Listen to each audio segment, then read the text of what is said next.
Meantime, I do want to address your attention to China because whatever nominal increases we're seeing on this day of muted trading, given the Columbus Day holiday, stock market is open, bond market is not. China is a big reason why we are seeing these advances, indicating that it will stimulate its economy. Yet again, hasn't outlined what kind of stimulus. But market watcher Ryan Tate says it is music to these guys' ears. Why? Why is it? Well, it's good to be with you, Neil. And again, anytime governments make or take steps like this, you know there is trouble in paradise. So for a long time, we've been seeing this coming. For a long time, we've known that China's economy hasn't been exactly what they've led us to believe. When they do take these steps, at least for the international markets, we can have a little bit of relief, know at least that they are acknowledging there's a problem, and they're trying to get involved to make a difference. But is that the government's job, essentially, to prop up markets? And by the way, we're big hypocrites on this subject when we lecture it, because obviously the Federal Reserve was propping up this market, as it has been since 2008, 2009. So we're no strangers to sort of keeping our markets afloat.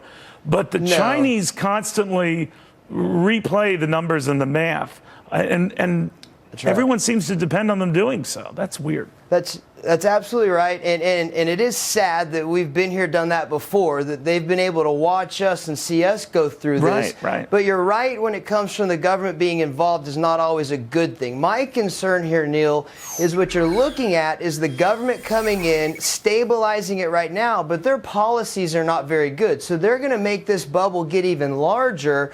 They're going to use their money to give temporary relief, and then when that busts and when that bubble pops, you've got a real global crisis on your hands, much more concerning than what we saw here in the United States, because I truly believe that in the United States, we have a desire to have good policy.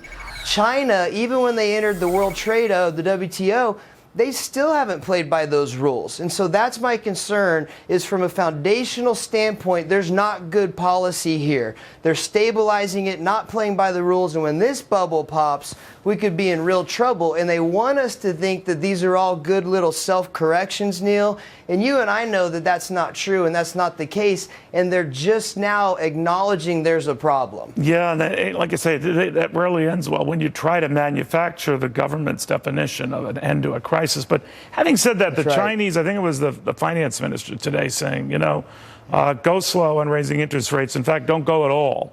Obviously, their concern is what? That we do that, we have a competitive money advantage to the Chinese. That's exactly right. It's hilarious to me that now they want to ask us to not increase our rates. There's a lot of work that they should have been doing on their interest rates. I know they've been making some adjustments, but not near as aggressive as others would have suggested. But, of course, they don't want us to increase our interest rate, Neil, because that shows that our economy is doing better. That will take all the money, whether it's on the sidelines or not, but the international investors, that money will start coming back to the U.S. That's the last thing they want. So I think it's almost comedic that what they would say is that the United States has a real responsibility here, that since the global market is pretty much goes and is on the back of the U.S. dollar, we need to take it slow here, and we need to make sure that we're being good stewards of the decisions.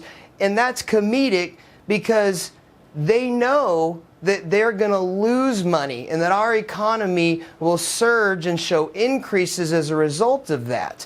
And so I think they're getting what they've asked for. They haven't played by the rules. It's caught up to them. They've made up numbers. And they've asked. Behind the scenes, I'm sure they're doing a little bit more than just asking. Neil, 4 months ago, they weren't even trying to tell us that that exports had a problem. And here we are. We know it's going to be 7. They absolutely lied. And we know it's going to be a very, very big problem. Ryan Tate, thank you, my friend. Good seeing you again.